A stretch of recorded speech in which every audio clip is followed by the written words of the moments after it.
करती है? धीरे धीरे से जरूर पीसती है। भले ही आज तुम्हें दिखाई नहीं दे रहा, तुमने जो जोड़ा है पाप, उस पाप का फल तुम ही भोगोगे, कोई और नहीं भोगेगा। राजा अरविंद के बारे में, राजा अरविंद को एक बार क्या हो गया, ज्वर दाहे अर्थात दाहे वाला बुखार, शरीर में जलन पड़ने लगी, इतनी बुरी तरह से तड़पने लगा। एक दिन लेटा था और दीवार पर दो छिपकलियां लड़ते लड़ते एक छिपकली की पूंछ कट गई, तो उसे छिपकली की पूंछ से खून टपका और उसे राजा के हाथ पर गिर गया, अर्थात शरीर पर गिर गया। तो उसे बड़ा शांति का वेदन हुआ। तो उसने दिमाग लगाया कि खून से मेरी जलन शांत हो रही है। तो उसने अपने पुत्र को बुलाया और पुत्र से कहा कि जाओ, जितने गांव में मृग हैं उन सारे मृग को मार करके खून की क्या बनाओ, तालाब बनाओ, गड्ढा भरो, मैं उसमें स्नान करूंगा ताकि मेरा रोग शांत हो जाए। देखिए कितना क्रूर, इसे कहते हैं कृष्णलेस्या के परिणाम। आज जितने भी बूचड़ खाने कि इतने गाय भैंसों के लिए काटते रहते और दया नाम की चीज नहीं, अपने स्वार्थ, बस पैसा चाहिए और कितने काटते रहते, किसी को दया नहीं आ रही, नहीं आ रही। कितना क्रूर परिणामों में है। अब एक क्रूर परिणाम वाले आवाहन कर रहे, इस शरीर से जो क्रिया करोगे, इस शरीर से जो पुरुषार्थ करोगे, जो वचनों से पुरुषार्थ करोगे और काय से जो मन से जो पुरुषार्थ करोगे, आगे तुम कौन सा अनुभाग, स्थिति और प्रदेश और प्रकृति रूप से कसाय से जो बनता है वह स्थिति और अनुभाग, ये सबसे खतरनाक में खतरनाक मेहमान है। एक जल्दी आ गए और जल्दी चले गए, एक ये और दूसरे देरी से आए लेकिन जल्दी चले, यानी कि देरी से जल्दी आए लेकिन देरी से गए। ये सबसे खतरनाक में खतरनाक है। ऐसे ही अनुभाग जो मेहमान है, अनुभाग जो कर्म का बंद है, अनुभाग जो है वह कैसा है, भले ही वह देरी से मिलता है। 1 सागर की आयु बंद की है या 1000 सागर की अगर तुमने कोई कर्म बुलाया अपनी आत्मा में तो कम से कम 100 वर्ष निकलने में लगेगा, कम से कम। आपकी उदय में 100 वर्ष में आएगा, बड़ी देरी से आएगा। क्या आएगा? देरी से आएगा। सबसे खतरनाक है, देरी से आया और देरी से जा रहा है। पकने में भी कम टाइम लगता है तो देरी लगती है और जाने में भी देरी लगती है। इतने जल्दी नहीं, कम से कम आबादा काल 100 वर्ष की है। और 1 सागर का अगर बांधा है तुमने कर्म तो कम से कम 1 अंतर मुहूर्त लगेगा।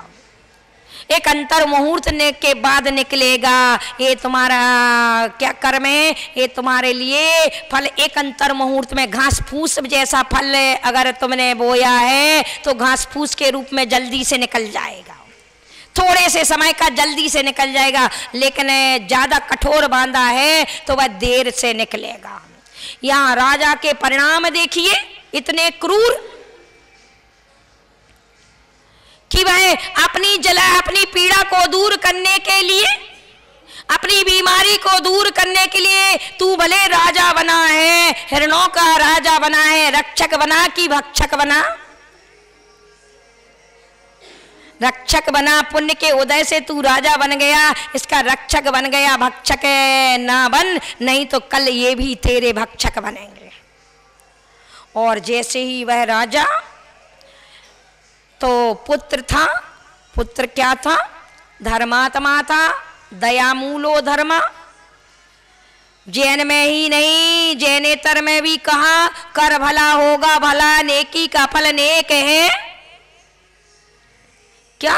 नेकी का फल नेक है, छोड़ दे हिंसा सभी की, क्योंकि सभी का जीवन एक है। जैसा तू सुख चाहता है तो सामने वाला भी सुख चाहता है, बस वो गरीब है, असाता में जी रहा, तू साता में जी रहा। एक बार तो सोच ले, कल अगर तू हिरण बन गया तो तेरे साथ भी यही व्यवहार कोई राजा करेगा कि नहीं? तो यहाँ पर स्वयं का कृत, कल तुझे भी यही कृत मिलने वाला है। और धर्मात्मा था पुत्र, पुत्र के लिए दया थी, करुणा थी, निकट भव्य था, संसार कांता रनि पात्र है तुम, संसार के जाल में फंसना नहीं चाहता था। भले पिता पुत्र का रिश्ता निभाना है, लेकिन धर्म से रहित होकर के नहीं, धर्म से युक्त होकर के। यहां पर पुत्र ने क्या किया? कृत्रिम खून का रंग बनाया और गड्ढा भरवा दिया और राजन से कह दिया कि राजन, गड्ढा भर चुका है, आप स्नान कर सकते हैं। और राजा जाकर के उसमें स्नान करता है, डूबता है तो देखता है ये तो खून नहीं, ये तो पानी है। खून के रंग जैसा तेज तीव्र गुस्सा आता है। कृष्ण लेस्या के जब जीव के परिणाम होते हैं तो सहसे साथ में नरक के नरकियों जैसे परिणाम होते हैं। और यहाँ पर भी राजा अरविंद को अपने बेटा के प्रति इतने क्रूर परिणाम हुए कि तलवार उठाई और मारने के लिए दौड़ा। जैसे ही मारने के लिए जाता है कि बीच में पत्थर का उपट्टा लगता है, वो वहां गिर जाता है और जो तलवार से दूसरे को मारने का लिए गया था वही तलवार हाथ से छूट जाती है, उसी तलवार पर स्वयं गिरता है तो स्वयं धराशायी हो जाता है और नरकों में जाता है। स्वयं कृतम कृते स्वयं कृतम कर्म यदात्मना पुरा फलम लभते फलम तदीय लभते, इसका फल स्वयं को मिल गया। दूसरों को जो गड्ढा खोदने जाता है स्वयं गिर जाता है। दूसरों को गिराने गया था, दूसरों को मारने गया था स्वयं, और नरकों के गड्ढे में ये स्वयं का फल स्वयं पाया है। क्या पाया? स्वयं पाया है। आज हम भूल जाते हैं, कर्म सिद्धांत भूल गए हैं, इसलिए हमें पता नहीं चल पा रहा है। एक दिन धृतराष्ट्र रो रहे थे। क्यों रो रहे थे? 100 पुत्र होकर के भी आंखें ना होने के कारण ये पुत्र कुपुत्र निकले हैं और ये पुत्र मेरे सामने मर रहे हैं। इन पुत्रों का दुख मुझे सहन जीते जीवे और मरने के बाद भी सहन करना पड़ रहा है, नाम डुबा कर गए हैं। तो रो रहे थे। फिर ये एक कथानक हिंदुओं में आता है, लेकिन सत्य है कथानक, बस इतना सत्य। श्री कृष्ण के पास जाते हैं, श्री कृष्ण के पास जाते हैं और कहते हैं कि मैंने ऐसा कौन सा पाप किया है? 100 वर्ष तो मुझे आयु की, पहले तो उनकी हजारों वर्षों की आयु थी, तो मैंने 100 वर्ष तक तो राजपद में इतना न्याय नीति के विरुद्ध कोई काम नहीं किया है। मैंने सबको प्रजावत माना है, प्रजा को पुत्रवत माना है, फिर भी मेरा ऐसा कौन सा पाप कर्म का उदय है जो आज सामने कि मैं एक तो अंधा हुआ, राजा तो बना लेकिन अंधा हुआ, और उसके बाद मेरे पुत्र ऐसे कुपुत्र निकले जो मुझे जीते जिए भी पेड़ रहे और मरने के बाद भी नाम डुबा कर गए तो फेर रहे, मेरे आंखों के सामने मर के गए। ऐसा मैंने कौन सा पाप किया? रो रहे थे। जब कर में आता है ध्यान रख लेना, जब कर में बांधते तो हंस हंस के बांध लेते हो, जब कर में निकलता है अनुभाग में आता है तो रो रो के काटते हो। ध्यान रखना, वो ज्ञानी आत्मा, अज्ञानी जो होता है, मूर्ख जो होता है, वह रो रो के काटता है। ज्ञानी जो होता है हंस हंस के बांधा तो हंस हंस के काटता है। ज्ञानी वह है कि एक बार अगर गलती हो गई तो उस गलती पे पछतावा नहीं करो, गलती हो गई तो उस गलती का फल भोग करके पुनः गलती ना करो, वह ज्ञानी कहलाता है,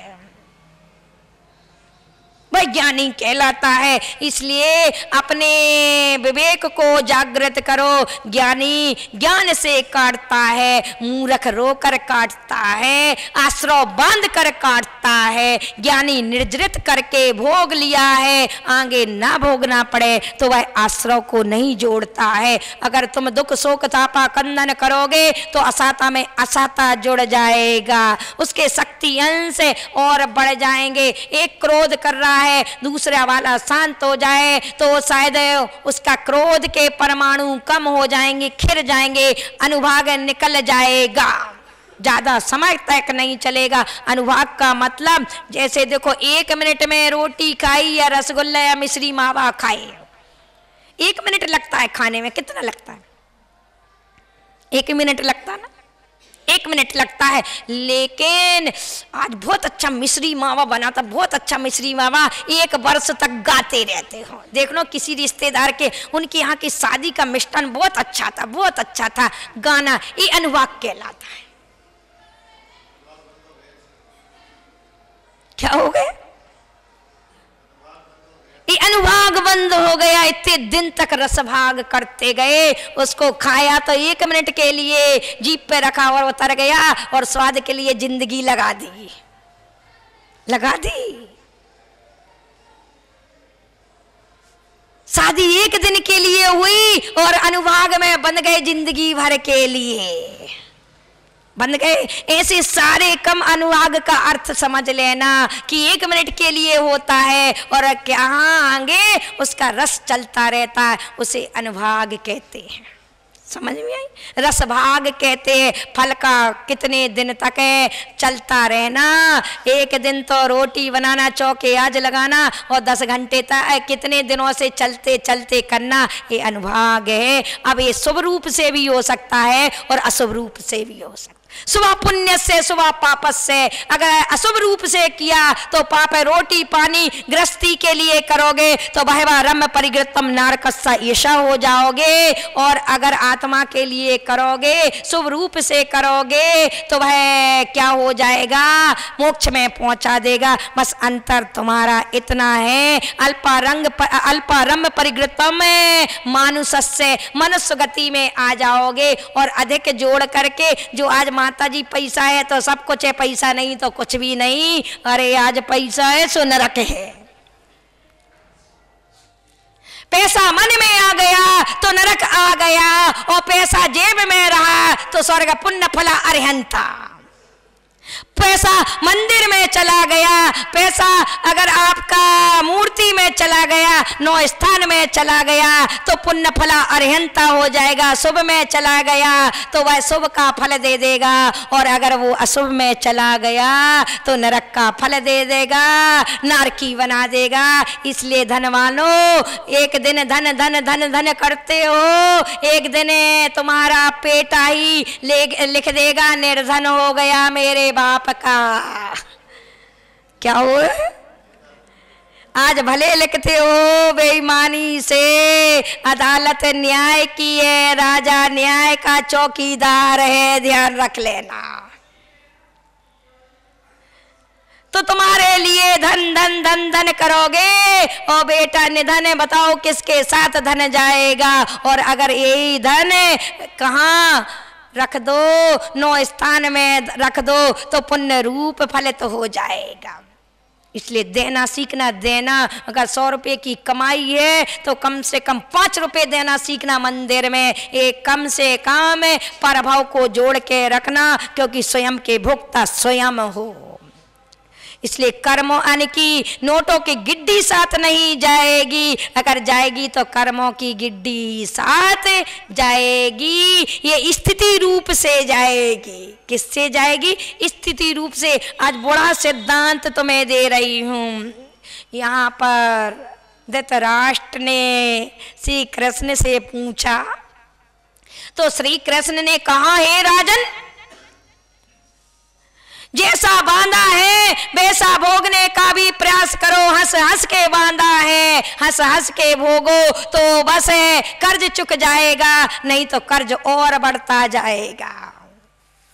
अगर आश्रय बुला लिया तो ये मेहमान बुला लिया, वो काम करके यहाँ के मेहमान को तो दरवाजे बंद करो, झाड़ू लगाओ और भोजन नहीं दो तो वह तो वापस चला जाएगा। लेकिन ये मेहमान इतना ढीठ है, इतना ढीठ है, अगर एक बार सत्ता में आ गया तो वो तुम्हें अपना फल दे के ही जाएगा। अगर तुमने अग्नि और सर्प को बुला लिया तो वो तुम्हें डस के ही जाएगा, नियम से जाएगा। इस विशेषता है इस कर्म की। कोई भी वफादार रहे या ना रहे, कर्म बड़ा वफादार है। तुमने बुलाया है, निमंत्रण दिया है, मैं आया हूं, मैं अपना काम करके जाऊंगा, नहीं तो मैं अपने कर्तव्य उस थाली में खा के छेद नहीं करूंगा। मैं आया हूं तो तुम्हें दे के जाऊंगा। काला बुलाया तो काला दे के जाऊंगा, सफेद बुलाया तो बस सफेद, शुभ बुलाया तो शुभ रूप है और अशुभ बुलाया तो धृतराष्ट्र के लिए श्री कृष्ण ने कहा कि हे राजन, गम मत करो, तूने ही बोया है और तुझे ही फसल खाना है। तो क्या बोया है तूने?